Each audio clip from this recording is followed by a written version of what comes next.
Kyle was a glow-stick raver with stainless spikes in his ears until he got hold of a bad dose of sunshine and shit himself at Coachella, found Jesus Christ while sucking on ice cubes and staring at the ceiling of a darkened recovery tent.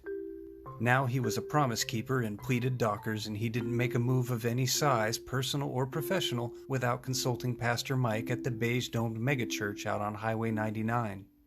More talk show than temple, Elijah's Fortress was a spiritual daycare center for adult souls like Kyle, weirdos who prayed and swayed with their arms in the air like moony pilgrims riding a soft rock roller coaster towards salvation. When Kyle considered adopting a dog, Pastor Mike prayed on it, then advised a tank full of tropical fish would contribute more serenity to Kyle's household. When my beloved coworker Liz gave 2 weeks' notice, we took her to Lobster House Buffet for dinner in a side room with a banner and balloons. Before we ordered, Kyle tapped on his crusty Bluetooth earpiece to speed dial Pastor Mike and ask whether it would be acceptable for him to eat shellfish. Like Pastor Mike was some kind of ultra-kosher Haredi rabbi from the old country. What dietary advice did Kyle expect to receive from a spiritual leader who hosted Thursday night men's Bible study at Buffalo Wild Wings? Unable to reach Pastor Mike, Kyle chose jalapeno crab cakes and a Sprite.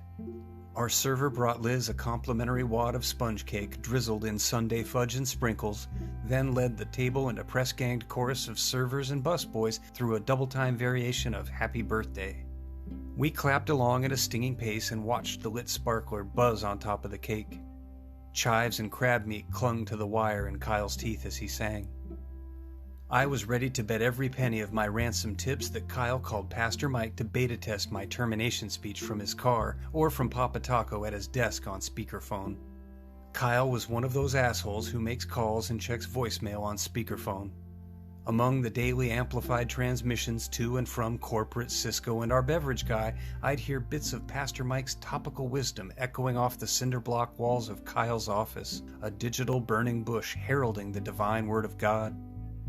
Maybe the tip thing was Pastor Mike's idea, or maybe Kyle had done more than locate his backbone. Perhaps my skills were in sharp decline.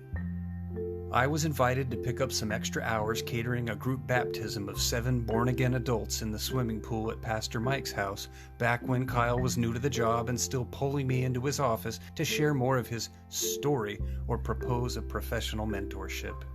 Kyle thought my tattoos and my attitude were holding me back. Corporate will help pay for laser treatment, he said. They're working with Jenny to put her gang past behind her. Now she's on track for assistant manager.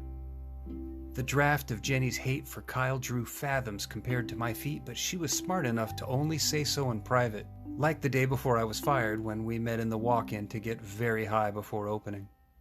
I'm not using this word as a slur, she said, speaking from the bottom of a bucket in a distorted voice, holding her hit. I shivered and she passed the joint back. Jenny exhaled, scratched at the square of gauze taped to the side of her neck. She had to wear rubber gloves in front of customers until the scabby spiderwebs between her thumbs and forefingers healed completely. But I honestly think in some ways Kyle's like borderline retarded. Like, I don't think that dude could hold down a job proofreading M&Ms. Jenny was dead right about Kyle being, as Margaret liked to say, on the pointy part of less than. I slept through the baptism gig and woke up hungover to find a dozen texts from Kyle.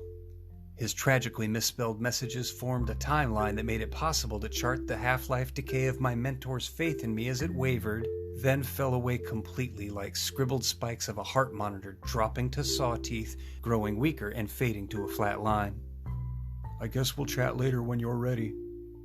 I've got no respect for anyone who fails to master the proper use of your and your, there and there, or two and two. Those things don't vary overnight like the value of a volatile commodity.